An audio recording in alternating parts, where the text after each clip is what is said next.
Hello, Dr. Berg here again. Today we're going to talk about the biggest mistake that I made with my breakfast that nearly killed me. There's a handful of mistakes to talk about. Then I'm going to get to the biggest one. Let's start with number one, the type of coffee that you drink. Of course, in college, I drank way too much coffee, but it's not necessarily the coffee that's the problem. It's the type of coffee that you're drinking. I'm not sure if you're aware of this or not, but coffee beans are one of the most sprayed crops behind cotton and tobacco. You're literally drinking a super concentrated soup of a lot of pesticides. Out of all the things that you're exposed to, it's the single greatest source of concentrated toxins that you expose yourself on a daily basis. Then on top of that, if you're adding sugar to your coffee, or if you add the non-dairy creamers with all the seed oils and chemicals, or maybe even flavored coffees, that would be even worse. The simple solution is just to use organic coffee beans. Number two, orange juice. If you think orange juice is healthy, what you don't know is that you're basically just drinking sugar water, because most, if not all, orange juice is pasteurized.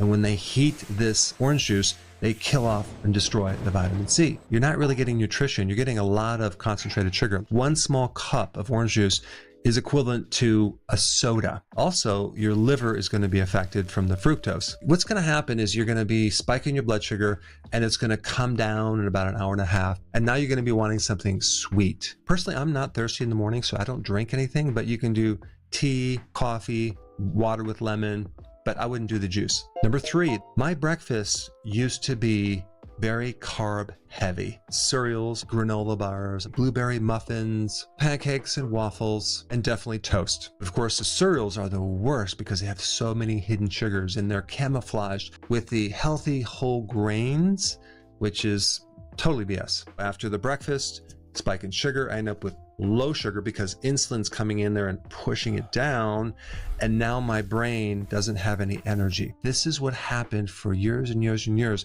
I couldn't wake up in the morning. This so-called fuel is not really fueling our brains, it's literally starving our brains the more we consume it. At that time, I really bought into the whole grain cereals, and of course you need to get rid of all that fat from the bacon. I would literally take paper towels and I would push out or dampen the oil or the fat from the bacon. That was my way of being healthy. How many kids are just grouchy and irritable, and they can't just be calm because their blood sugar is so up and down? And instead of fixing the diet, they put them on psych drugs. Crazy. What I'm going to tell you is a very simple fix. It's so simple and so powerful. All you have to do is switch to a protein breakfast. That's it. And watch how fast your body improves. Simply consume eggs and bacon. I would do 4 eggs in the morning and some bacon. You can also do cheese. That works. You can also do yogurt, but I would do the whole fat yogurt without any added sugar. It's not the best source of protein, but it's definitely better than the sweetened yogurt. A steak would work really good. I also have done the burger patties, buffalo burgers, beef patties. Oh my gosh, that works really good too. Another mistake that I made with breakfast food is consuming just fruit and maybe sometimes nuts. Like I would take an apple and put peanut butter or a handful of nuts with fruit, maybe banana. And so mid-morning, I would need to eat again because bananas and apples are very high in sugar. On top of that, I would always need a snack mid-afternoon. That was also a mistake because it raised the blood glucose and it kept the insulin spiking through the day.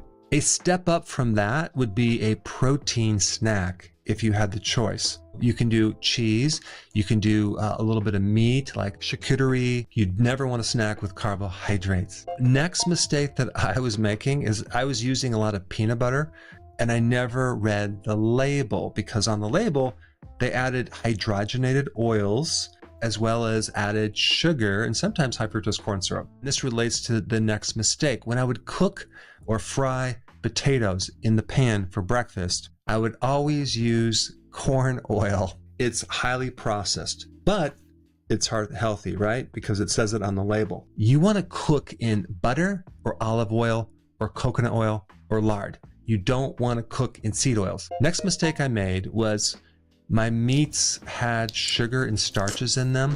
Breakfast sausage, right? If you ever read the ingredients of that, They put modified food starch in there, there's sugar in there, there's wheat flour in there, there's very little meat in there. Of course, my bacon always had sugar in it. The next mistake, and I have a lot of videos on this, which I probably should take down. They're older videos.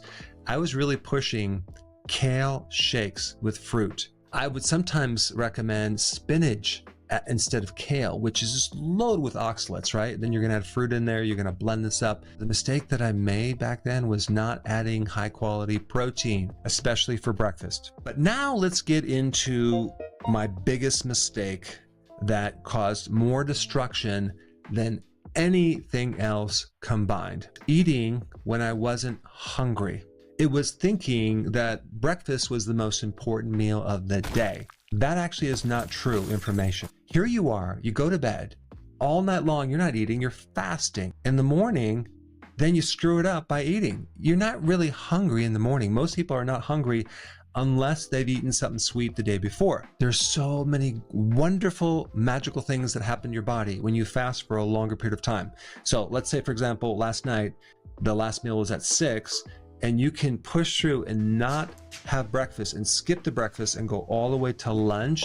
Now you have a good 18 hours of fasting. You're able to burn your own fat to lose more weight. You get to run on not just your own fat, but the ketones that are a byproduct of fat, and your brain loves them. You get to reverse insulin resistance, all the years of eating carbohydrates. Your mood goes up, appetite goes away, mostly from skipping breakfast. When I was 28, I was eating all the wrong things. I had arthritis. I had brain fog. I was a pre-diabetic. I started gaining weight. But other than that, I was doing pretty good overall. And I'm just being sarcastic. To get more information on what that's called, it's called intermittent fasting. I created a very detailed video for you, a guide that you can learn from all the details. And I put it right here. Check it out right now.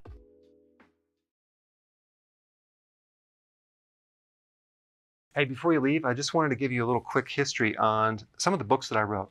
This was one of the first books. It's called Dr. Berg Body Shapes. It was my attempt at writing about body types. What was very interesting about this book is I actually did all the images myself. Don't ask me why. They look actually not quite as professional as some of the images that I have in the new book. But anyway, this is my first attempt right here called Dr. Berg's Body Shape Diets. And then I wrote a book more extensive called The 7 Principles of Fat Burning. I don't even have a copy anymore, actually, because it's outdated. The next book, I put about 1,000 hours into this one right here called The New Body Type Guide. Major updates on the body types. I put a lot of energy into this. It has professional images, graphics, all sorts of things. Now, the problem with this book is it doesn't really describe what this is really about. Body types are only a small portion of what's in this book. And that's why I changed the name to the Healthy Keto Plan, okay? If you happen to have this book, you don't really need this book because there's some only very, very minor updates. But if you don't have this, you need to get this one right here. This book goes into every single detail that you would ever want to know about. It goes into the 7 principles of fat burning. It goes into hormones, the body types, the basic keto plan. It goes into intermittent fasting. I talk about the 10 fat burning triggers and blockers and fat burning strategies with a lot of details in every single chapter. I go into body issues that interfere with losing weight. There's very few people that just have a weight problem. They have a lot of body issues, whether it's sleeping problems, stress problems, inflammation, menopause. I cover that extensively in this book. Then I talk about how to get rid of stress, and I show you a technique. Then I get into exercising. And then I have a lot of really good recipes in this book as well. So this is a good reference guide. On my website, if you get this book, you get this one free. It's called Healthy Keto Intermittent Fasting. This is the shortcut, quick guide to this book. And the reason I created this book is to have you, within 45 minutes, learn how to do keto, okay, in intermittent fasting, exactly what you need to do. Then you can fill in the blanks with this book right here. So right now I'm doing a special. If you get this book, you get this one totally free, or you can go to Amazon and get these individually. So I just want to clarify the difference between this book and this updated one right here. If you don't have this, you need to get this right here. That way you can get the exact correct information to do it healthily.